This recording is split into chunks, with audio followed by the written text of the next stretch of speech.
जय माँ। प्रार्थना और ध्यान एक प्रकार से श्री माँ की बायोग्राफी है।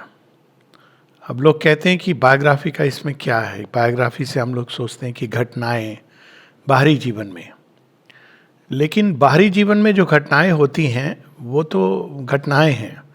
बायोग्राफी वो होती है जो उन घटनाओं के माध्यम से हमारे आंतरिक जीवन में लिखी जा रही है, और वो स्टेट्स ऑफ कॉन्शियसनेस, चेतना की अवस्थाओं के रूप में प्रकट होती है। बाद में हम इनको शब्द दे सकते हैं, जैसे किसी के चेतना के अंदर एक ईश्वर से साक्षात्कार हुआ, बाद में हम इसको शब्द दे सकते हैं कि ये हुआ, वो हुआ, ऐसे हुआ, वैसे हुआ, ये अनुभव हुआ, उसके परिणाम ये रहे।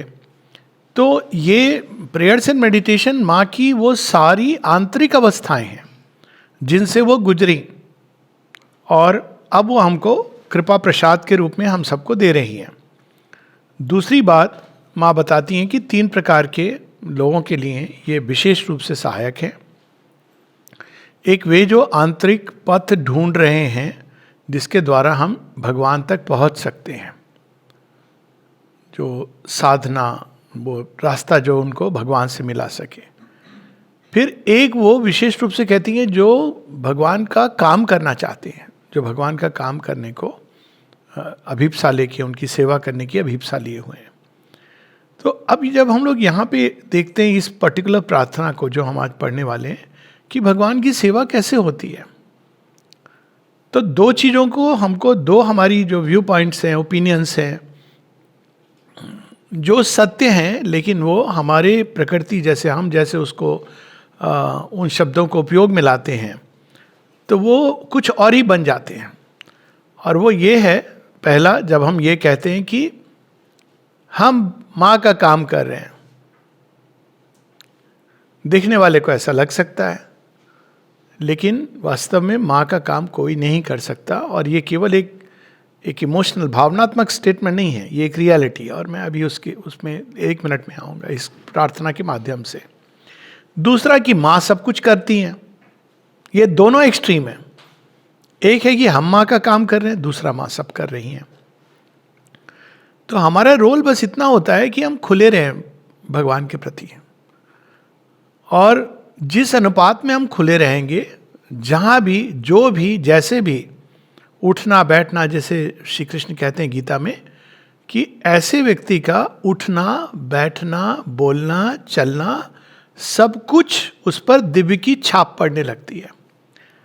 यही चीज़ एक जगह माता जी बताती हैं दूसरे संदर्भ में, एक बहुत सुंदर उनका एक डिस्क्रिप्शन है, आई थिंक वॉल्यूम 8 में है, जहाँ वो वर्ल्ड पर्सनालिटी की बात करती हैं कि ये जो अतिमानस रूपांतरण के रास्ते में एक समय आता है जब व्यक्ति ना रह के एक वर्ल्ड पर्सनालिटी बन जाता है। तो ऐसा ही प्रश्न जो अर्जुन ने श्री कृष्ण ने किया था, कोई डिसाइपल पूछता है कि माँ वो कैसे बोलता है, कैसे उठता है, कैसे बैठता है। श्री कृष्ण तो अंदर की अवस्था बता देते हैं। माता जी भी कहती हैं तुम लोग ये देखते हो कि वो कैसे उठता है, कैसे बैठता है, कैसे बोलता है, लेकिन ये इंपॉर्टेंट नहीं है। वो जब तक उसका पूरा बीइंग संगठित नहीं हो गया, चैत्य के साथ में पूरा रूपांतरण नहीं हो गया शरीर तक में, वो एक बात है। लेकिन वर्ल्ड पर्सनालिटी एक स्टेज है जो व्यक्ति इतना विशालता में प्रवेश कर जाता है, और उस विशालता में भगवान उससे कर्म ले रहे हैं, अपना काम, अपना प्रयोजन सिद्ध कर रहे हैं। और ये एक स्टेज है इवोल्यूशन की। तो उसमें करना क्या होता है? करना बस ये रहता है कि हम माँ के प्रति खुले सच्ची निष्ठा से। और कौन करेगा अपना काम? माँ करेंगी, क्योंकि सारे विश्व में वास्तव में डिवाइन, वो पहला जो श्री अरविंद बताते हैं कि the divine is the doer but he is weld by his योग माया। तो हालांकि माँ सारे काम कर रही है, लेकिन एक बीच में इग्नोरेंस की पट्टी है। उस इग्नोरेंस की, अविद्या की जो पट्टी है, या छन्नी कह लो या एक कवरिंग कह लो, उसके थ्रू छन करके इस अज्ञान में, इस मर्तलोक के अंधकार में जब वो प्रकाश उतरता है तो लोअर नेचर उसको रिसीव करती है और वो कहती है मैं करूँगी। इसी कारण संसार में ओरिजिनेटिंग तो भगवान है, उन्हीं के इम्पल्शन, उन्हीं की शक्ति, उन्हीं के संकल्प के बिना कोई चीज़, ये सच है कि पत्ता नहीं हिल सकता। पर वो एक अल्टीमेट ट्रूथ है कि माँ सब कर रही हैं, ये एक अल्टीमेट ट्रूथ है। लेकिन इस सृष्टि में बाहर तक आते आते चीज़ें डिस्टॉर्ट होती हैं। जो हमारी लोअर नेचर है वो परफेक्ट नहीं है, वो लिमिटेड है। कोई भी लिमिटेड चीज़ भगवान की तरह परफेक्ट नहीं हो सकती, उसका परफेक्शन एक लिमिटेड रहेगा। तो ये दो एक्सट्रीम्स, एक की माँ सब कर रही हैं, ये तो हम तभी कह सकते हैं जब प्रकृति रूपांतरित हो जाए। तब तक हम केवल भगवान के रिसीविंग और ट्रांसमिटिंग इंस्ट्रूमेंट्स बन सकते हैं। बस इतना सौभाग्य, और ये बहुत बड़ा सौभाग्य है, क्योंकि जैसे जैसे उनका प्रकाश, उनकी शक्ति, उनका प्रेम, उनका आनंद, उनका माधुर्य, वो व्यक्ति एक ऐसा व्यक्ति जो समर्पित है, तैयार है, उसके अंदर उतर के विकीर्ण होता है सारे संसार में, तो क्या होगा? उस इंस्ट्रूमेंट का कल्याण होगा, सिंपली बिकॉज वो एक पैसेज बन गया है। तो उस पैसेज से अगर गंगा जल जा रहा है तो पैसेज का तो कल्याण हो ही रहा है। तो उसी प्रकार से मनुष्य को केवल एक चैनल बनना है। और ये जहां आ जाता है कि मैं माँ का काम कर रहा हूं, वहां अभिमान है, वहां अज्ञान है। क्योंकि सारी सृष्टि में divine is the doer through his शक्ति, लेकिन इस मर्त लोक में वो एक लोअर नेचर के माध्यम से। और ये सिंपल सी बात है, अगर हम कोई भी चीज़ इवन एनालाइज करके देखें, लॉजिकली देखें, तो हम देखेंगे कोई बोल रहा है तो उसमें सारे ऑर्गन्स हैं। क्या कोई ऐसी तरीका है कि वो अपने ऑर्गन को बोले ये बोलना, वैसे बोलना? ब्रेन के अंदर थॉट्स आएंगे, थॉट्स के बाद वोकल एपरेटस आएगा, इत्यादि इत्यादि। ये सब कौन कर रहा है? प्रकृति कर रही है। एक भी चीज ऐसी नहीं है जो आप स्वयं कर रहे हैं। पर हमारा कुछ तो है, जो भी हमारे हिस्से में जो है भागीदारी, वो है खुले रहना। और इसमें या तो चीज़ें डिस्टॉर्ट हो सकती हैं या सुंदर रूप से प्रवाहित हो सकती हैं। ये सारी सृष्टि का नियम है। तो डिस्टॉर्ट कैसे होती हैं उसको ऐसे हम समझ लें कि जब कोई व्यक्ति एक घर बना रहा है तो उसने ब्लूप्रिंट दिया, किसी को दिया। अब वो ब्लूप्रिंट और एक्चुअल फिजिकल एक्सिक्यूशन में, जैसे कहते हैं ना अंग्रेजी में, there are many slips between the cup and the lip. हर लेवल पे कुछ कुछ डिस्टॉर्ट हो रहा है, क्योंकि जो जिसने सुना वो सिर तो हिला रहा है, लेकिन वास्तव में उसने ठीक से समझा नहीं है। लेकिन ऐसा कर रहा है कि मैं समझ गया, उसके बाद नेक्स्ट लेवल पर आएगा, फिर नेक्स्ट लेवल। जो एग्जीक्यूट कर रहा है तो वहाँ वो चीज़ जो ओरिजिनल प्लान है उसकी बजाय डिस्टॉर्ट हो जाती है। यही सारी सृष्टि में होता है। और जब वो डिस्टॉर्ट हो जाती है तो सृष्टि धीरे धीरे उसी को धर्म से ग्लानि और इत्यादि इत्यादि उसके परिणाम। दूसरा एक उदाहरण ले लें, सुंदर उदाहरण। ये तो उदाहरण हुआ डिस्टॉर्ट कैसे होती है। मनुष्यों में बहुत डिस्टॉर्ट होती है, क्योंकि मनुष्यों में ईगो नाम की एक बीमारी है। आवश्यक थी एक समय, लेकिन ईगो के कारण हर व्यक्ति हाँ मैं करूँगा, मैं समझ गया। ऐसे लोग मिलेंगे आपको जीवन में जो कि हाँ हाँ करूँगा ना, लेकिन आप वेट करें, कब करेगा, कैसे करेगा, कहाँ करेगा। ये ह्यूमन बीइंग्स की एक पर्टिकुलर प्रॉब्लम है। लेकिन जैसे जैसे हम प्रकृति की सिंप्लिसिटी की ओर जाते हैं, जहाँ माइंड और ईगो नहीं आती हैं, तो वहाँ देखिए चीज़ें कैसे होती हैं। एक सुंदर उदाहरण है। हम लोग अक्सर कहते हैं कि फूल ने अपनी गंध बिखेरी। It's not true. तो फूल ने क्या किया? फूल तो केवल सूर्य की ओर खुला रहा, इतना ही किया। सूर्य की किरणें पड़ी, प्रकृति, उसके अंदर जो रासायनिक प्रक्रियाएं हुई, प्रकृति, जो उसके कारण गंध निकली, वायु ने चारों तरफ विकीर्ण की, प्रकृति। लेकिन अगर फूल ना खुले सूर्य की ओर, मान लीजिए कोई व्यक्ति उसको ढक दे। कुछ लोग होते हैं ना, बड़े, मुझे लगता है क्रूएल्टी होती है फूलों के प्रति, जब इस तरह से उसको पूरा स्टाइफिल करके और बड़े ऐसे लेके गुलदस्ता ले जाके दे देते हैं, और लेने वाले भी उसको वैसे साइड में रख देते हैं। पूरा कवर्ड है चारों तरफ, पॉलीथीन से रैप्ड है। ये कल्चर है जो आप एक फूल दो, एक अच्छा सा, एक फ्रेश ताजा दे दो उसको कवर करके। पर anyways this is the way life is organise today. तो अब वो पुष्प के अंदर गंध है, लेकिन वो विकीर्ण नहीं होगी। वास्तव में वह नहीं दे रहा है गंध, वो केवल उसका काम है खुले रहना। तो इससे हम क्या सीखते हैं? हम ये सीखते हैं कि हमारा काम है केवल माँ के प्रति खुले रहना। उसके बाद यदि हम खुले हैं, समर्पित भाव से, अभिप्सा रत हैं, तो अपने आप माँ जो बुलवाना है, जैसे बुलवाना है, या जो करना है, जो करवाना है, वो सब करती जाएंगी। इसीलिए यंत्रवत होगा वो। और श्री अरविंद इसको बहुत विस्तार में ऐसे ऑन द गीता में बताते हैं कि तब ये बात जो गीता में कही गई, योगः कर्मशु कौशलम, तब वो कर्म अपने आप परफेक्ट होगा। क्यों? क्योंकि अब आप नहीं कर रहे हो, आप तो हट गए, कोई और है जो आपके माध्यम से कर रहा है। तो ये प्रार्थना हम लोग यहाँ पढ़ेंगे। और ये माता जी का अनुभव भी है।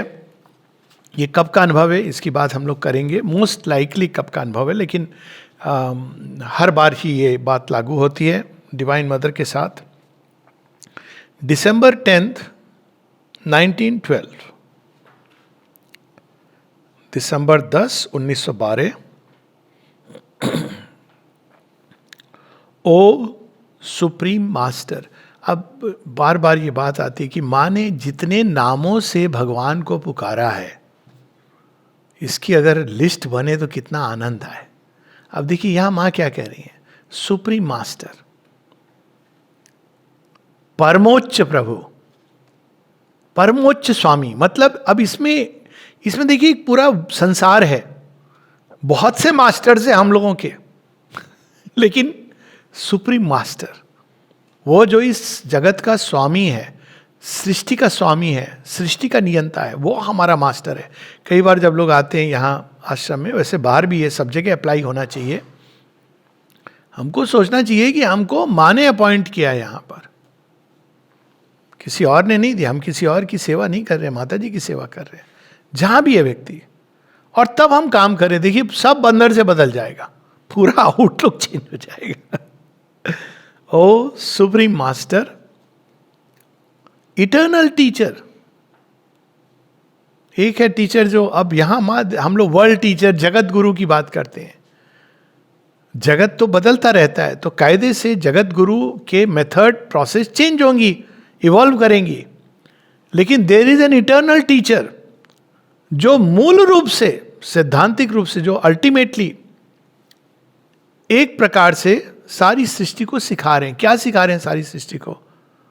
एक सिंपल शब्द में, to turn toward the eternal, that is the eternal teacher.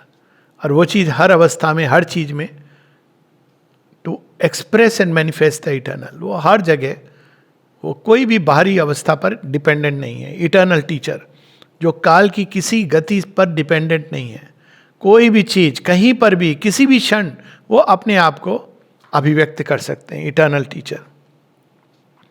It has been once more granted me to verify the unequaled effectivity of a full confidence in thy leading. अब मैं क्यों कह रहा हूँ ये अल्टीमेट बायोग्राफी है, क्योंकि मैंने सभी बायोग्राफीज पढ़ी है माँ की। ये घटना नहीं आती है, हालांकि ये घटना हुई है। और ये क्या घटना हुई है? एक घटना तो पता है इस प्रकार की, जब माँ से अब्दुल बहा, 1912-1913 की, ये 1912 की प्रार्थना है। और वैसे भी माँ आइडिया नोवेली पेरिस में जो ग्रुप था उसमें माँ बोलती थी बीच बीच में। तो एक बार तो जब उन्होंने ओम शब्द का उच्चारण किया तो उन्होंने देखा अपने विजन से सारा कमरा भर गया था ओंकार की उससे, और अग्नि साक्षात प्रकट हो गई थी। फिर जब अब्दुल बहा ने, जो बहाउल्लाह उनका जो बेटा था, और बात बताती है उनकी कहानी, बड़ी बाहर से देखें तो दुख भरी कहानी है। अब्दुल बहा जेल में ही रहे बचपन से, और बाद में रिलीज हुए, और बहुत तरह की यातनाओं से गुजरे, क्योंकि वो काफिरों के देश में थे, जहाँ पर मैं भगवान के साथ एक हो सकता हूँ, वहाँ विष्णु भगवान का नाम ले रहे हैं, 10 अवतारों की बात ले रहे हैं, तो you can understand what must have happened to him. तो एक दिन वो अस्वस्थ थे, तो उन्होंने माता जी को कहा कि आप बोल दीजिए मेरी जगह। तो माँ कहती नहीं नहीं मैं नहीं बोलूँगी। तो फिर वो इंसिस्ट करते नहीं आप बोल दीजिए, क्योंकि आप बेस्ट हैं एड्रेस करने के लिए ऑडियंस को, क्योंकि आज मैं अस्वस्थ हूँ। तो इसके दो बड़े इंटरेस्टिंग असाइड्स हैं। एक जगह माँ कहती हैं कि मैं किसी व्यक्ति या टीचिंग के नाम पे नहीं बोल सकती हूँ, मैं तो वो बोलूँगी जो भगवान मुझसे बुलवाएंगे। तो ये कह देती हैं कि स्पष्ट कर देती हैं कि मैं बहाउल्लाह सेक्ट के नाम से नहीं बोलूँगी, मैं तो फिर वो बोलूँगी जो मुझे भगवान बुलवाएंगे। और तब वो बोलती हैं, वो कहती हैं कि बड़े सुंदर ढंग से वो प्रारंभ वहाँ से करती हैं कि हम लोग उनके सानिध्य में बैठे हैं, और फिर वो सीधा द ग्रेट मास्टर्स उनकी बात करती हैं, ये सारी बातें करती हैं। फिर माँ बताती हैं, जो बोलती हो उनकी टॉक तो है, अवेलेबल है, वॉल्यूम 2 में है। और यहाँ पर वो क्या कह रही हैं कि मुझे कुछ बोलना था और मैंने उसमें आपकी लीडिंग, जब आप ले लेते हो चार्ज, लीडिंग यहाँ पर इस सेंस में है कि जब भगवान चार्ज ले लेते हैं, अब मैं बोलूँगा, तो जो बोलता है व्यक्ति वो वेद होता है। तो वेद केवल किताबों में लिखी, वो ऋचाएं किसने लिखी हैं? वो ऋषियों ने अपनी आत्मा में उसका दर्शन किया, और उनकी वाणी में उस हायर रिदम स्पंदनों ने उनकी वाणी को उपयोग किया और वो प्रकट हुई। तो यहाँ माँ उस अनुभव को बता रही है। Thy light was manifested through my mouth yesterday, and it met no resistance in me. The instrument was willing, supple, keen of edge. इस एक लाइन में पूरा ultimate going beyond the karma yoga of the Gita, I would say. पहली चीज, आपका प्रकाश मेरे द्वारा अभिव्यक्त हुआ। लेकिन भगवान तो अभिव्यक्त करने को तैयार हैं, लेकिन रेजिस्टेंस क्या? ये बोलूँगी, वो बोलूँगी, नहीं मुझे तो आज यहाँ इस टॉपिक पर टॉक देनी है। एक छोटे नारायण जी थे, हमारे बहुत अच्छे मित्र, कई लोगों ने नाम सुना होगा, परिचित। तो उनको जब कोई कहता था ना, छोटे नारायण जी किस टॉपिक पर बोलूँ, तो छोटे नारायण जी मजाक मजाक में कहते, आपको जो रखना है रख दीजिए, बोलूँगा मैं वो जो भगवान हमसे बुलवाएंगे। आपको जो टॉपिक देना है दे दीजिए। एंड इट्स सो ट्रू, बड़ी इंट्यूटिव स्पीच होती थी उनकी। The only person whom I have really heard is an intuitive speech. बाकी अच्छी स्पीकर, लेकिन जस्ट इंट्यूटिव। कोई उनको कहते हैं आपको जो वहाँ बैठ के मैं वो बोलूँगा जो मुझसे भगवान बुलवाएंगे। तो नो रेजिस्टेंस। रेजिस्टेंस कहाँ से आते हैं? स्व से आते हैं। शुड आई नॉट, इवन ये आइडिया मेरी speech should be impressive, polished. कई बार ऐसे पूछते भी हैं, कहते हैं वो ये शब्द बेटर होता, वो सब। अरे जब कोई व्यक्ति बोल रहा होता है तो वो ये सोच के नहीं बोलता है, ब्रेन के अंदर एक्टिविटी वो खुल जाता है, उसको खुला रहना है। That is the only way to speak. Otherwise PowerPoint presentation है, वो एक अलग चीज है। नो रेजिस्टेंस इन मी, बहुत बड़ी बात है ये। अब रेजिस्टेंस कई लेवल पर होता है। प्राण के आग्रह होते हैं, पूर्वाग्रह होते हैं, अवधारणाएं होती हैं। एक जगह माँ जब होता है ना वेजिटेरियन कांग्रेस में, जब माँ कहती हैं, फिर वो कहती हैं ये तो बहुत बड़ा एक बॉम्ब शेल की तरह होगा, लोग इसको समझ नहीं पाएंगे। कई ऐसे स्टेटमेंट्स हैं जहाँ माने, क्योंकि उस समय वो पूरा का पूरा सत्य जा रहा है, और ऐसा ही होना चाहिए। No resistance. फिजिकल लेवल पे रेजिस्टेंस होते हैं। इंस्ट्रूमेंट कई कारणों से काम नहीं कर रहा हो, फिटिग्ड हैं आप, ठीक से सोए नहीं हैं, या आपको कोई और तकलीफ है, तो इंस्ट्रूमेंट हो सकता है काम ना करे। हालांकि जो सरेंडर्ड है वो ना केवल एक इंस्ट्रूमेंट जिसमें कोई पीड़ा हो रही हो, तकलीफ हो रही हो, उसको ओवरराइड कर देगा, बल्कि उसको ठीक कर देगा। क्योंकि वो शक्ति, माँ की ऊर्जा, माँ की शक्ति, माँ का प्रेम जब फ्लो करता है तो इंस्ट्रूमेंट भी ठीक हो जाता है। पर यहाँ पे कोई रेजिस्टेंस नहीं। तो रेजिस्टेंस नहीं होने का क्या अर्थ क्या है? The instrument was willing. ये नहीं कि ओहो बोलना पड़ेगा, अरे ये काम करना पड़ेगा, अरे मुझे 6 घंटे जाना ही है आश्रम में, ये सब नहीं है। फिर अंदर में विलिंग, जितना काम दो मैं लेने के लिए तैयार हूं। सारे दिन काम दो तो mother I am happy to work. ये होता है विलिंग। कोई भी काम दो, दिस इज विलिंग। ये नहीं कि मुझे टेबल चेयर वाला काम चाहिए, जो भी काम दो तो विलिंग। सपल, कंडीशंस नहीं है। सपल में यहां है, आज आपको एक काम दिया, कल बोला टाटा बाय बाय, आपको दूसरी जगह काम दे रहे हैं। तो सपल क्या होता है? इंस्ट्रूमेंट वो रिजिडली काम से या काम करने के तरीके से अटैच नहीं है। नहीं मैं तो अपने हिसाब से करूंगा, नहीं तो मैं जा रहा हूं, ये रिजिडिटी है नहीं, इट्स ए रियलिटी। देखा है मैं लोग, नहीं मुझे रखना है तो मैं ऐसे ही काम करूंगा। आप अगर माँ से प्रार्थना करेंगे तो आप देखेंगे, ये नहीं कि कोई चीज़ व्यक्ति को कुछ और करनी चाहिए, लेकिन आप खुले रहेंगे तो माँ ही आपको रास्ता दिखाएंगी, ज्ञान देंगी कि किस तरह से आप वही काम एक अलग ढंग से कर सकते हैं. तो यहाँ पे suppleness is different from rigidity, opposite of rigidity. Rigid instrument नहीं, मैं ऐसे करूँगा वैसे करूँगा, मैं ये बर्दाश्त नहीं करूँगा, ये एक्सेप्ट करूँगा. उसकी जगह आपको जहाँ माँ ने बिठा दिया, जो काम दे दिया. कभी कभी ये भी काम हो सकता है कि कुछ ना करो. मैं बहुत बार इसकी, वो भी मार्बलिंग डिपार्टमेंट में यही काम था. मतलब पहला काम उसमें साड़ियाँ बेचनी थी. तो साड़ियाँ बेचनी थी, अब कोई ग्राहक आए तो बेचो ना. आप बड़े एंथुजियास्टिकली बैठ गया बिल लेके. कोई अब सीजन में आते हैं ना लोग, नहीं तो नहीं आते हैं. तो बैठा हूँ तो क्या करूँ. तो मैंने कहा अच्छा चलो कलेक्टेड वर्क से वहाँ फिर से पढ़ता हूँ, थोड़ा थोड़ा पढ़ो.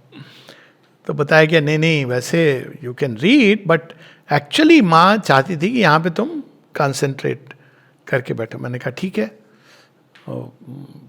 मैं ऐसे बैठूंगा. अब बैठ के त्रिष्ठा, फिर मैंने वॉक करना शुरू किया कॉरिडोर में कि चलो कम से कम श्री अरविंद वहाँ वॉक करते थे, वॉकिंग मेडिटेशन. तो मुझे एक वाक्य की तरह अंदर में एक वाक्य आया कि क्या हो रहा है, एक्सरसाइज मेरे अंदर क्या काम हो रहा है, वो काम तो छोड़ो मेरे अंदर. तो वो जो वाक्य आया, प्रवृत्ति से निवृत्ति. तो मैंने कहा ये मंत्र सही है. प्रवृत्ति, I have to do something. बहुत लोग बहुत रेस्टलेस होते हैं, उनको कुछ काम ही करना है. बंदर को देखा है ना, उसको कुछ ना कुछ करना है, कोई जरूरत नहीं है लेकिन करेगा. तो प्रवृत्ति, काम करने की प्रवृत्ति. तो पहला लेसन सीखा आश्रम में, प्रवृत्ति से निवृत्ति. पहले ये सीखो, तब भगवान सारे 24 घंटे तुमको काम कराएंगे, भगवान की बंदर बन के नाचोगे. लेकिन पहले प्रवृत्ति से निवृत्ति. तो यहाँ पर माँ कहती है सपल. अगर आपको काम करने को दिया गया अच्छी बात है, नहीं दिया गया, इतना वहाँ कहीं बैठने का काम दिया गया. बड़ी सुंदर एक कविता है, दे टू सर्व वेट. वो किसकी है, वो ब्लाइंड कवि थे जो, मिल्टन की. वो कि भाई जो केवल कुछ लोगों के जीवन में केवल उनको ये काम दिया जाता है, प्रतीक्षा करो. तो हमको ये लगता है ये क्या, ये कोई काम है? प्रतीक्षा करना बहुत कठिन काम है. प्रतीक्षा करो.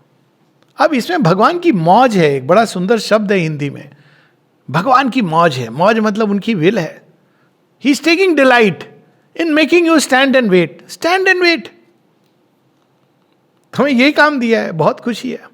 तो यहां पर वो है कि सपिल बट साथ में कीन ऑफ एज. अब देखिए कॉम्बिनेशन कितना इंटरेस्टिंग है. सपिलनेस से हमको लगता है कोई बात नहीं है, कोई रिजिडिटी नहीं, जैसे भी हम कैसे भी कर लेंगे. नहीं, कीन ऑफ एज. तलवार पड़ी हुई है या छड़ी पड़ी हुई है, और भगवान ने अचानक उसको उठा के शुरू किया. वो छड़ी कब बन जाएगी या रथ का पहिया कब चक्र बन जाएगा, ये keen of age is, that example is best. जब भीष्म मारने को तत्पर हो जाते हैं अर्जुन को, तो श्री कृष्ण क्या करते हैं, इतना भी समय नहीं है कि वो अपने सुदर्शन चक्र को बुलाए, वो उठा लेते हैं रथ का पहिया. अब देखिए पहिया इज कीन ऑफ एज. उसको इमीडिएटली कह रहे मुझे तो कृष्ण ने उठा लिया है, वो सुदर्शन चक्र बन जाता है. और तब नमन करते हैं भीष्म की, मैं तो यही चाहता था कि आप अपनी प्रॉमिस तोड़ो. तो कहते हैं हाँ, आपकी तरह मैं मूर्ख नहीं हूं कि प्रॉमिस लेके, मैं धर्म को पकड़ता हूं, प्रॉमिस को नहीं.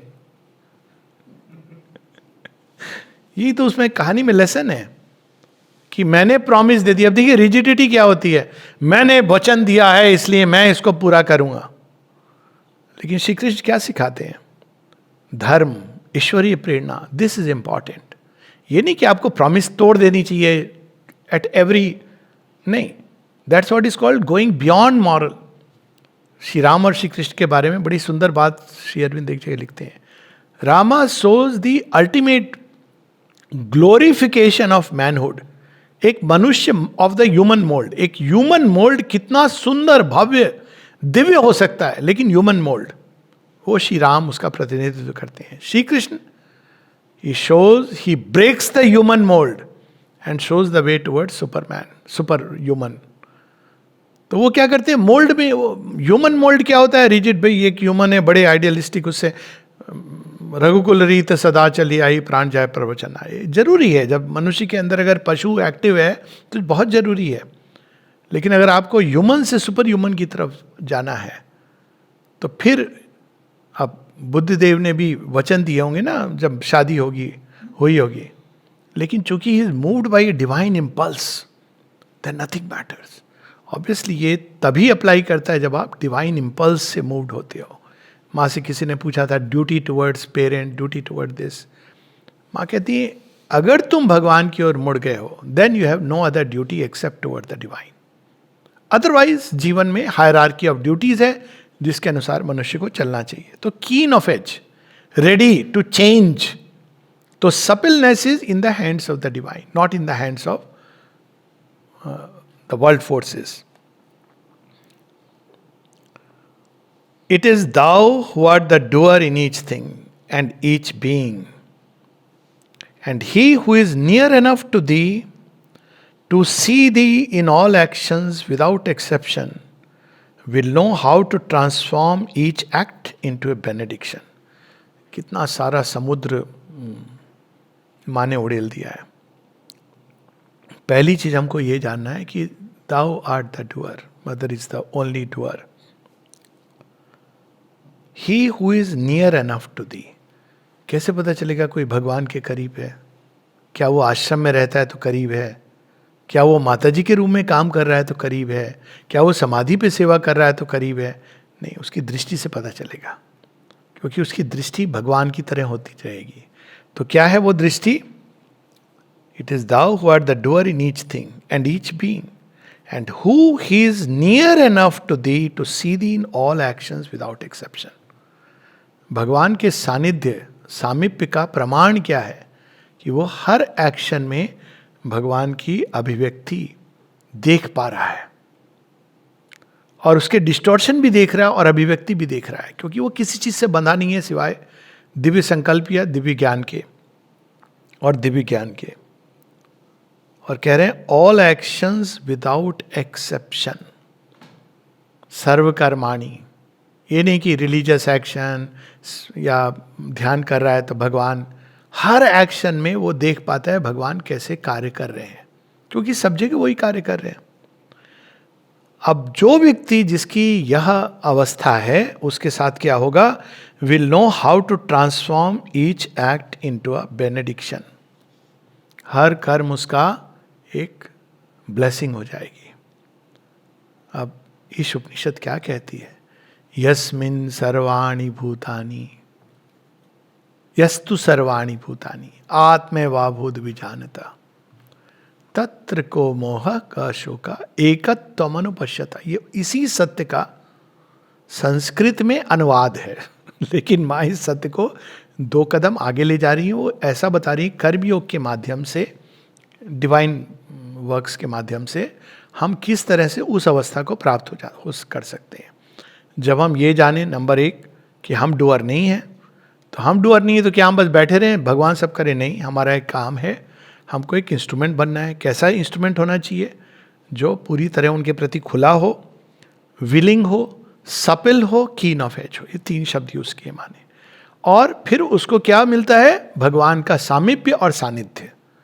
और भगवान के सामीप्य और सानिध्य से उसके अंदर एक ज्ञान आता है जिसके द्वारा वो जीवन में जो कुछ भी घटित हो रहा है उस सब के पीछे भगवान का हाथ देख पाता है। और जो इस तरह से देख पाता है उसका जीवन धीरे धीरे रूपांतरित होने लगता है। कितना सुंदर है! उसके प्रत्येक कर्म रूपांतरित होने लगते हैं। पूरा योग आ गया इसमें, पूरी साधना कंप्रेस्ड। तो फिर हमें क्या करना चाहिए? माँ, हम लोग ऐसे ना बार बार पूछते हैं, माँ फिर हम क्या करें? मैं जानता हूँ ऐसे लोगों जो बार बार यही पूछते हैं सब कुछ के बाद, अच्छा हम करें क्या?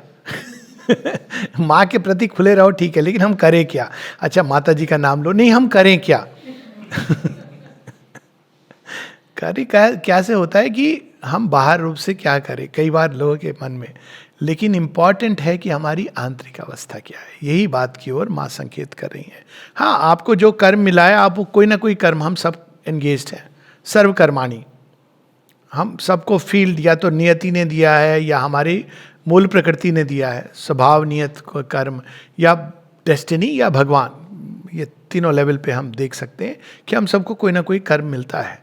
वैसे भी अगर बाहर का क्षेत्र ना भी मिले, मतलब कोई स्पेसिफिक जॉब जिसको कहते हैं, तो भी पूरे दिन मनुष्य कर्म करता रहता है। तो हमें क्या करना है? To abide always in thee is the one thing that matters. बस कितना व्यक्ति सेंस ऑफ रिस्पॉन्सिबिलिटी जो बहुत परेशान करती है मनुष्य को, उससे फ्री हो सकता है। क्या करना है? सतत मुझ में निवास करना है।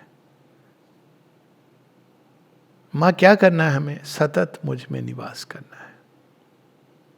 To abide always in thee is the one thing that matters. Always and ever more and more in thee. ये नहीं कि एक दिन में हो गया, बहुत सारी चीजें आएंगी जो हमको बाहर की ओर ले जाएंगी, भटकाएंगी, लेकिन बार बार हमको रीओरिएंट करना है। हर अवस्था में उनके अंदर निवास करना। Beyond illusions and the deceptions of the senses. अब ये तो हम देखते हैं कि श्री अरविंद का ग्लोइंग एग्जाम्पल है। श्री अरविंद जेल में थे, ये एक सत्य है। उसी समय श्री अरविंद श्री कृष्ण के अंदर निवास कर रही है, उससे भी बड़ा सत्य है। सतत निवास मां के अंदर कहीं भी किया जा सकता है। Beyond illusions and the deceptions of the senses. Senses क्या? आपको बाहरी परिस्थितियां दिखाती हैं, उसमें उलझाती हैं, उसमें अटकाती हैं, हम उससे लड़ने लग जाते हैं। बहुत सारी चीजें हमारी मॉक बैटल्स होती हैं। मनुष्यों को बहुत मजा आता है इसमें। फेवरेट प्रीऑक्यूपेशन है। एक पुस्तक आई थी, गेम्स पीपल प्ले, तो मैं उसका कभी अवसर मिले तो लिखूंगा, फाइट्स पीपल वेज, जिसकी कोई आवश्यकता नहीं होती है, लेकिन लोग उस मॉक बैटल्स में पूरा समय, जैसे आप रास्ते में जा रहे हैं, आपको पहुंचना है आश्रम, रास्ते में कोई मिल गया, आप उसके साथ में रस्साकसी करने बैठ गए। क्यों? उसने मुझे गाली क्यों दी? आश्रम के अंदर जाके भी वही चल रहा है। उसने मुझे गाली क्यों दी? उसने मुझे इंसल्ट क्यों किया? अरे उसने किया, आप मत लीजिए। आपको किसी ने कहा कि आप उसकी इंसल्ट को स्वीकार कीजिए। आप हंसते मुस्कुराते चले जाएंगे तो वो व्यक्ति परेशान हो जाएगा। उसको नींद नहीं आएगी। और आप पॉकेट में डाल के जाएंगे तो आप आश्रम में बैठ के परेशान होंगे। आप हंसते मुस्कुराते, भाई देख मुझे तो अपने पिया से मिलने जाना है, तुम कौन हो? तू कौन? जाओ। तो ये जो एक एटीट्यूड क्या होना चाहिए? एटीट्यूड नहीं है, ये एक पूरी साधना है कि मैं माँ के अंदर निवास करूंगा। और इस भाव से हमको, ये कठिन है, इतना आसान नहीं है जितना लिखा है, लेकिन यही साधना है। साधना ये नहीं है कि 1 घंटे बैठ गए मेडिटेशन के लिए और 6 घंटे हमने आश्रम में काम कर लिया, हम तो केवल डाइनिंग रूम का खाना खाते हैं, हम तो केवल बाहर नहीं निकलते हैं। ये नहीं है योग इज दिस। वो तैयारी है, ये सब तैयारी है। वो बुल्ले शाह, ये शाश्वत सत्य हैं। बुल्ले शाह क्या कहते हैं? तो इस तो लड़िया, उस तो लड़िया, अपनी नफस तो लड़िया नहीं। तो सारी दुनिया से लड़ रहा है, लेकिन अपनी ईगो से नहीं लड़ रहा है, अपनी नफस। तो अपनी ईगो से तूने नहीं लड़ा, सारी दुनिया जीत के भी तो हारा हुआ है। इसी चीज को कहानी है ना, अशोक और राजा अशोक। अशोक लग रहा है कोई अशोक। राजा अशोक और बुद्ध जी की नहीं, तब वो राजा अशोक से अशोक बन गए। वो कहते हैं ना कि दोनों मिलते हैं तो अशोक कहते हैं हू आर यू? तो बुद्ध कहते हैं ठीक है, पहले तुम परिचय दो अपना। कहते हैं मैं राजा हूं, बहुत बड़ा सम्राट हूं, मैंने सारी दुनिया जीती है, इतना कुछ, वो जो भी सारी दुनिया का जो बैंडविड्थ था। तो पूछते हैं अब तुम्हारा परिचय? कहते हैं मैं भी राजा हूं, मैंने भी कुछ जीता है। क्या जीता है तुमने? मैंने अपने आप को जीता है। ये जो सुनते हैं महाराज अशोक, सम्राट अशोक, तो वो एकदम कि ये तो मैंने जाना ही नहीं था कि ये भी जीतना होता है। तो तलवार छूट जाती है। And from that point he becomes a Buddhist monk. तो ये जो चीज है कि स्वयं से जीतना, ये सारा योग उसी पर है। It stands and falls on कितना हम माँ के साथ जुड़ सकते हैं। एक ही चीज मैटर करती है कि हम कितना उनके साथ जुड़े हैं। लेकिन इल्यूजन, सेंसेस भटकाएंगे, तुमको ऐसा लगेगा ये सत्य है, वो तथ्य है, लेकिन राम नाम सत्य है। ये याद रखना है, माँ का ही नाम सत्य है, माँ का प्रेम ही सत्य है, वही सबके अंदर देखना है। Not drawing back from action. फिर कुछ लोग ये कहते हैं नहीं, हमको हर समय मेडिटेशन करना है, माता जी के अंदर रहने को हमको माँ ने कहा है, इसलिए कर्म तो केवल एक तैयारी है। ये एक आता है ना, वो एक, अब मैं बोलूँगा नहीं क्योंकि लोग बड़े परेशान हो जाते हैं नाम लेने से, पर एक पूरी थ्योरी है एक प्रकार के अद्वैत सिद्धांत की, कि कर्म केवल तैयारी है। कर्म अगर सेल्फलेसली करो, बाद में तुम ज्ञान के लिए तैयार हो बाई सिटिंग इन मेडिटेशन। लेकिन यहाँ कर्म के द्वार से वह परम अवस्था प्राप्त हो सकती है। कैसे? Don't refuse action, don't withdraw from action. यही तो माध्यम है, ये तो पथ है जो दिया है। क्योंकि एक्शन में ही तो चॉइसेस आती हैं। इसीलिए आश्रम में आप देखिए सबको माँ काम पे लगा देती हैं, नहीं तो आपको इल्यूजन हो जाएगा। पहले तो हम आश्रम में आ गए, बस हम बन गए, ट्रांसफॉर्म्ड हो गए। इसीलिए माँ स्वामी वगैरह जोड़ती नहीं है, गेरुआ वस्त्र देती नहीं है, ताकि आप किसी इल्यूजन में नहीं उलझो। और काम भी ऐसे डिपार्टमेंट में देती है जहाँ आपकी ईगो की ना, कहते हैं ना कि अगर कठोर ईगो है तो जोर जोर से हथौड़े पड़ते हैं, फिर चिजलिंग, बहुत लेवल्स पे काम होता है, फिर चिजलिंग होती है, फिर फाइनर उसमें। क्यों? क्योंकि भगवान का काम है। कर्म जब हम करते हैं तो चॉइसेस करते हैं, तब हमारे सामने अपीयरेंसेस आते हैं जो हमको भटका सकते हैं। तब अगर हम स्थिर रहें अपने अंदर, हमारी बुद्धि अडिग रहे, भगवान में स्थित रहे, हमारी प्रज्ञा, इंटेलिजेंस और हमारे भाव पूरे अंदर में जुड़े रहें, तब योगी का योग सिद्ध होता है।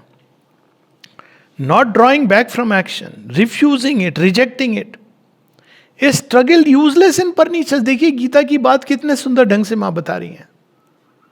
एग्जैक्टली यही वर्ड श्री कृष्ण अर्जुन को कहते हैं।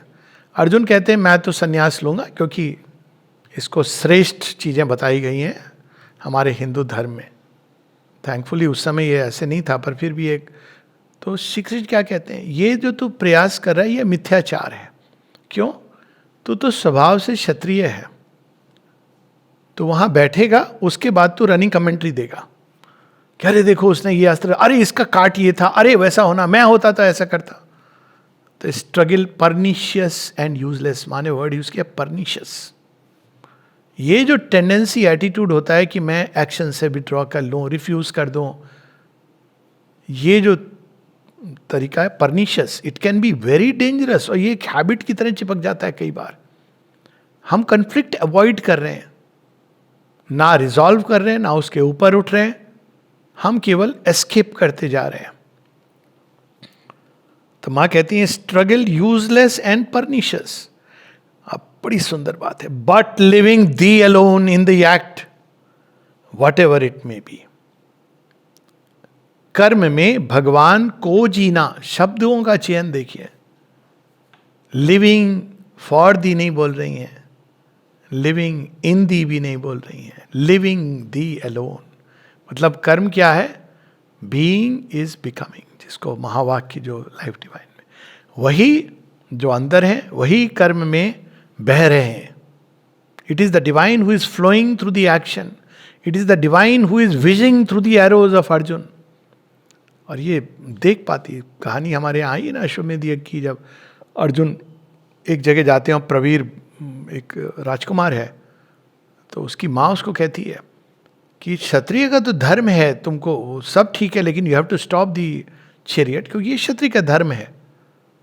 जानती हूँ मैं कि ये बैटल अंडरस्टूड है, इसका अंत पता है, पर तुमको अपना धर्म निभाना है। तो जाता है, युद्ध करता है, अर्जुन उसको नहीं हरा पा रहे, तो वो शिक्षक की तरफ बोलते ये है कौन योद्धा जिसका नाम कहीं नहीं सुना है? तो कहते हैं हाँ, उसका कारण ये है कि इसको पता है तुमसे हारेगा नहीं। तो ये और इसकी माँ पूरी तरह मुझ में उन्होंने स्वयं को स्थित कर दिया है। तो जहां मैं खड़ा हूं अर्जुन, तेरे तीर क्या कर सकते हैं? तो कहते हैं आप तो एक डिलेमा के बाद दूसरा डिलेमा, अब मैं क्या करूं? कहते हैं उपाय तो मेरे पास ही है। प्रॉब्लम भी मैं क्रिएट करता हूँ, सॉल्व भी मैं। कहते क्या करूँ? कहते तू मुझे पूरी तरह इन्वोक करके धनुष की ये तीर की जो नोक है ना, वहां पे तू मुझे इन्वोक कर। तो करते हैं। अब जब चूंकि उनकी बुद्धि, उनकी चेतना पूरी तरह श्री कृष्ण में स्थित है, जब वो देखता है उस तीर को आते हुए, तब प्रवीर जानता है कि अब यहां पे श्री कृष्ण की ये विल है कि अब मैं हार का वरण करूं। और वो छोड़ करके धनुष प्रणाम करके तीर को अपने अंदर लेता है और श्री कृष्ण के अंदर स्थापित होकर परम गति को प्राप्त होता है। ऐसी ऐसी चीजें हमारे यहाँ, कितनी सुंदर चीज है कि वो एक्शन क्या था, वो तीर क्या था, वो भी भगवान थे। श्री अरविंद एक जगह उनकी भक्ति की एफोरिज्म में है कि वह जो भगवान की ओर मुड़ा हुआ है, उसके लिए संसार के पत्थर भी फूल की माला बन जाते हैं। संसार तो पत्थर फेंक रहा है, लेकिन वहां आते आते वो चेंज हो जाते हैं, फूलों की माला हो जाती है। और इसके उदाहरण हम देखते हैं जीवन में कि जो व्यक्ति अंदर में भगवान की ओर मुड़ना बहुत बड़ी बात है। इवन अंदर में जब उसके अंदर एक सत्यनिष्ठा है, जो भी वो कर्म कर रहा है, तो एक उदाहरण हमारे, अब इट्स नॉट अबाउट पॉलिटिक्स, लेकिन ये है कि वर्तमान प्रधानमंत्री जो हैं, जिनको कितना कुछ संसार ने जितने पत्थर फेंकी है तो ऊपर चढ़ते चले गए। इसका कारण क्या है? और वहीं दूसरी ओर भी हैं कुछ लाडले लोग, जिन पे जितना फूल फेंक रहे हैं लोग, उतना नीचे धंसते जा रहे हैं, क्योंकि ये आपकी इनर एटीट्यूड है। मैं नहीं जानता उनकी योग सिद्धि या उसके बारे में, लेकिन इतना जरूर है कि राष्ट्र का हित हृदय में रखना। अब अगर आपके अंदर ये भाव भी है, अगर आप धर्मनिष्ठ हैं, तो संसार के जो पत्थर है वो भी भगवान का स्पर्श बन जाएंगे। तो ये यहां ये भाव है कि living in the act, living the act, but living the alone in the act, what ever it may be. कोई भी चीज हो सकती है, ये नहीं कि केवल जो आश्रम में बैठ के ध्यान कर रहा है या मठ का मठाधीश है, नो, नॉट एट ऑल। वो जो जीवन के कर्म में पूरी तरह कर्म करते हुए भगवान में स्थित है, वास्तव में उसका कर्म भी दिव्य होता जाता है। ये सीक्रेट है।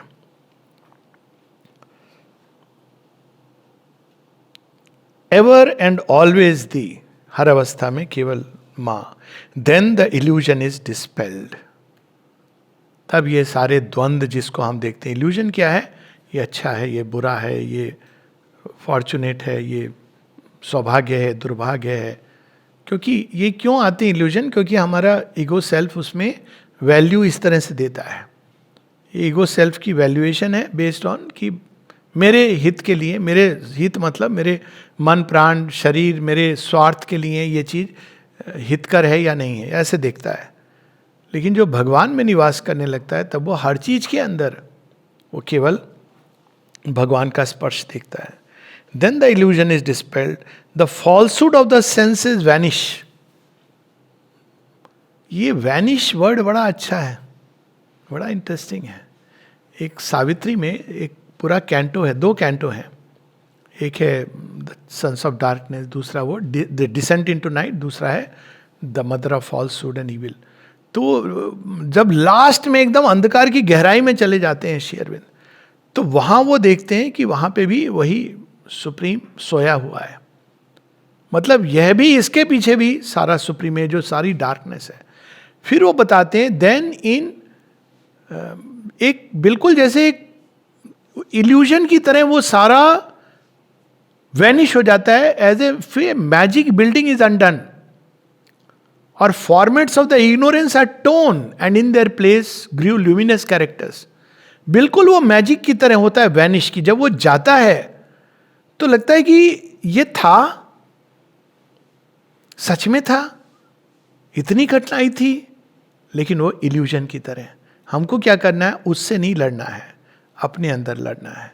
मेरे अंदर जो सेंसेस का जो इल्यूजन के कारण वो जो हमको दिखा रही प्रतीति, ये नहीं इल्यूजन इन द सेंस कि कोई चीज नहीं है, लेकिन जो मुझे प्रतीति हो रही थी, जिसके कारण मैं डरा हुआ था, सहमा हुआ था, परेशान था, उसमें भी अगर मैं भगवान को देखूं और मुझे जो भी करना है माँ को हृदय में धारण करके और स्वयं को माँ के अंदर डाल के बस उनकी ओर खुला रहूं, तब ये मैजिक बिल्डिंग समाप्त हो जाती है। और साथ में क्या होता है? The bond of consequences is broken. कर्म की गांठ टूट जाती है।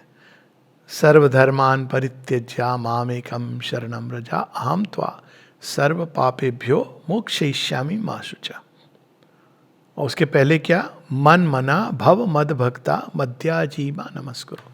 अब देखिए इस सत्य को माँ कितने सुंदर ढंग से, यदि तू मेरे अंदर निवास करेगा, मेरे अंदर निवास करते हुए जितने भी कर्म, ये मानकर कि तू नहीं कर, जब ये निवास करो, ये नहीं कि मैं नहीं कर रहा हूं मतलब मेरे हाथ ने किया था, किसी को कुछ भी कर दिया, नहीं। वो एक, ये सारे, इसीलिए ये जो ज्ञान है, ये सूक्ष्म ज्ञान, ये हर किसी को नहीं दिया जाता था। क्योंकि अगर कोई ग्रॉस बुद्धि से है, वो तो कहेगा हाँ हाँ ठीक बात है, मैं तो भगवान के अंदर निवास कर रहा हूं, बाकी जो भी कर रहा हूं। नहीं, सपेल होना है इंस्ट्रूमेंट को, विलिंग होना है, कीन ऑफ एज। भगवान करेंगे काम, लेकिन हमें उनकी ओर पूरी तरह उन्मुख होना है। और जब इस तरह से हम करेंगे तो हमारे सारे कर्म दिव्य होते चले जाएंगे और उनका कोई भी परिणाम हमारे ऊपर नहीं आएगा, चाहे वो कोई भी कर्म क्यों ना हो। The bond of consequences is broken. एक जगह माँ कहती है जो न्यू बीइंग होगा, ट्रांसफॉर्म बीइंग, उसके ऊपर कार्मिक लॉ ऑपरेट नहीं करेगी। और ये पूरा सावित्री में इसका वर्णन है लास्ट में, कि वो जो जब माँ ये वरदान मांगती, कहती हैं आपको पता है जो तुम मांग रही हो, इसका मतलब है जो कर्म की जो चेन है वो टूट जाएगी, उसके कारण एक अलग प्रकार की समस्या पैदा होगी। बीइंग्स है जिनके ऊपर कर्म का कोई प्रभाव नहीं है, अब वो ऑपरेट कर रहे हैं, एक्ट कर रहे हैं, सीधा डिवाइन विल एक्ट कर रही है। तो उससे क्या होगा, शुरू में एक सारे संसार में एक प्रकार की एक कंफ्यूजन आएगा, जो डिवाइन कंफ्यूजन है, क्योंकि कर्म की चेन से एक दूसरे से बंधे होने के कारण एक बैलेंस चलता है सृष्टि का, वो बैलेंस बिगड़ जाएगा जैसे जैसे ऐसे बीइंग्स आएंगे जो अंदर में फ्री होते जा रहे हैं। तो ये, और माँ एक जगह लिखती हैं, दो श्री अरविंद भी लिखते हैं, माँ भी लिखती हैं, श्री अरविंद दिव्य जीवन में लिखते हैं, कहते हैं the law of evolution itself will evolve and change. वो नियम को बदलने आए हैं। अभी नियम क्या है? कर्म का विधान है, कर्म है, कॉन्सिक्वेंसेज है। अब we are not talking about reward punishment obviously, but learning curve है, वो सारा कट जाएगा। जब वो कट जाएगा और आप कर्म कर रहे हैं, तो आप देखिए संसार में क्या नई चीज प्रकट। माँ कहती इसीलिए जैसे जैसे ये नया सब्सटेंस एक्ट करेगा, नथिंग विल बी इम्पॉसिबल। ये सारा जो हमारा, इवन शरीर के बारे में कहती है, दिस वे दैट वे, ये सारी चीजें बदलने वाली हैं आने वाले समय में, क्योंकि एक नया विधान ऑपरेट करेगा। तो यहां पर माँ कह रही हैं, consequences are broken, all is transformed into a manifestation of the glory of the eternal presence. सब कुछ भगवान की दिव्य अभिव्यक्ति में रूपांतरित हो जाएगा। यही इस योग का मूल लक्ष्य है, यही रूपांतरण है, केवल अपनी अंदर की किसी अवस्था में नहीं, बल्कि कर्म में, दैनिक जीवन में। आप देखिए, श्री अरविंद ने एक जगह लिखा था कि माँ पृथ्वी के लिए प्रार्थना कर रही हैं, जैसे श्री राम ने प्रार्थना की, और भी जगह जगह हम देखते हैं। अब माँ साइमल्टेनियसली प्रार्थना माँ कर रही हैं, ग्रांट कौन करेगा? अंत में माँ 3 वर्ड लिख रही हैं, 4 शब्द, सो लेट इट बी। स्मरण आता है श्री अरविंद के नोट्स में एक जगह मिलता है संस्कृत का एक, असदो माँ सदगमया तमसो माँ ज्योतिर्गमया मृत्योर माँ अमृतम गमया। श्री अरविंद ने लिखा है। उसके बाद वो लिखते हैं तथास्तु।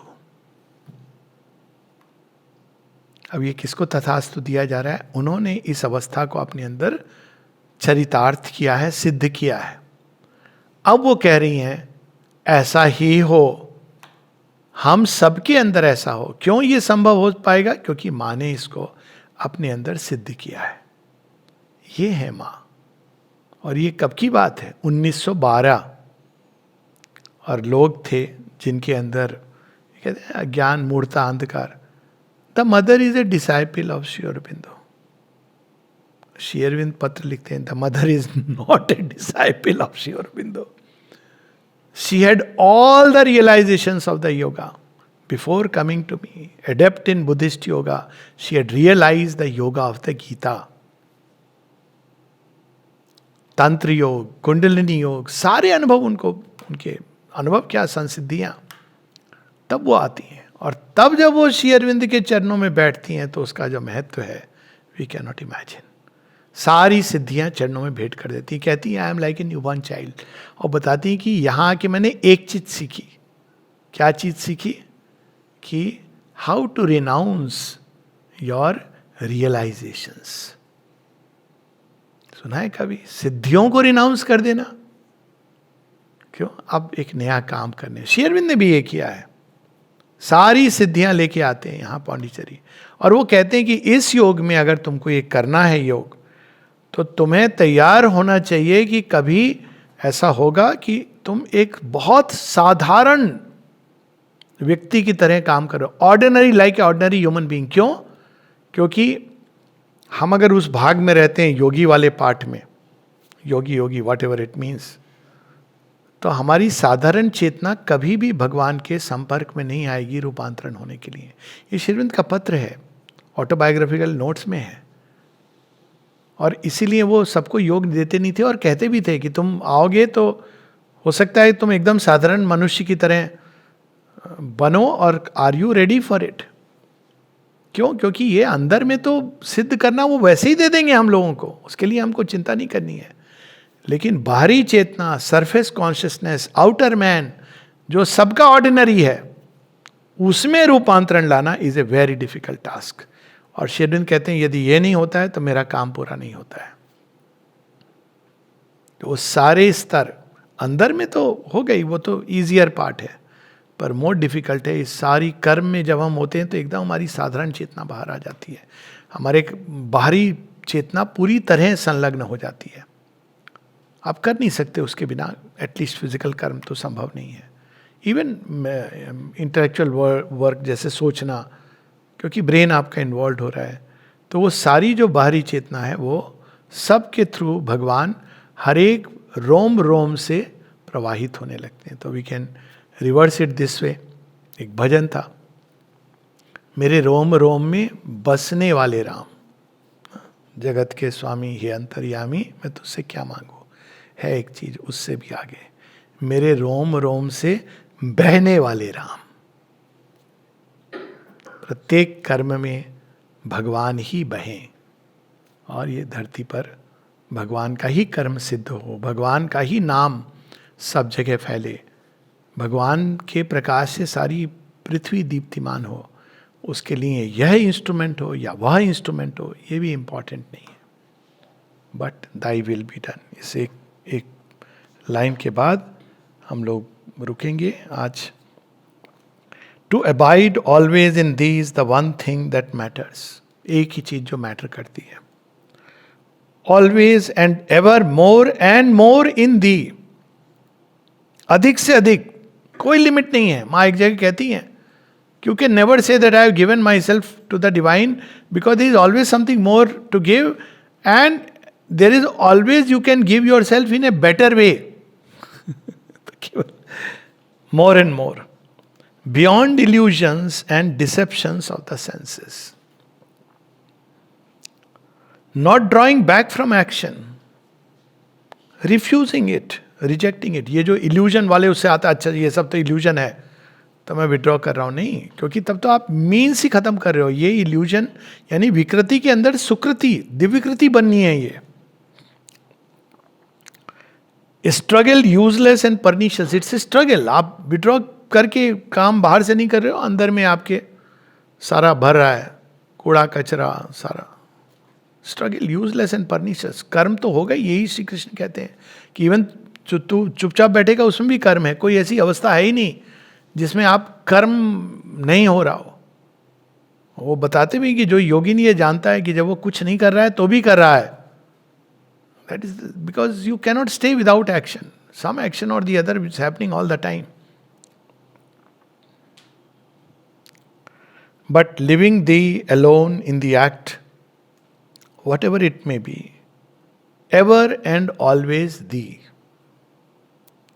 Then the illusion is dispelled, the falsehoods of the senses vanish. The bond of consequences is broken. All is transformed into a manifestation of the glory of thy eternal presence. कर्म करते हुए कर्म बंधन से हम पूरी तरह मुक्त हो सकते हैं. और श्री मां आश्वासन दे रही हैं, सो लेट इट बी, ऐसा ही हो, तथास्तु मां कह रही हैं. जय मां.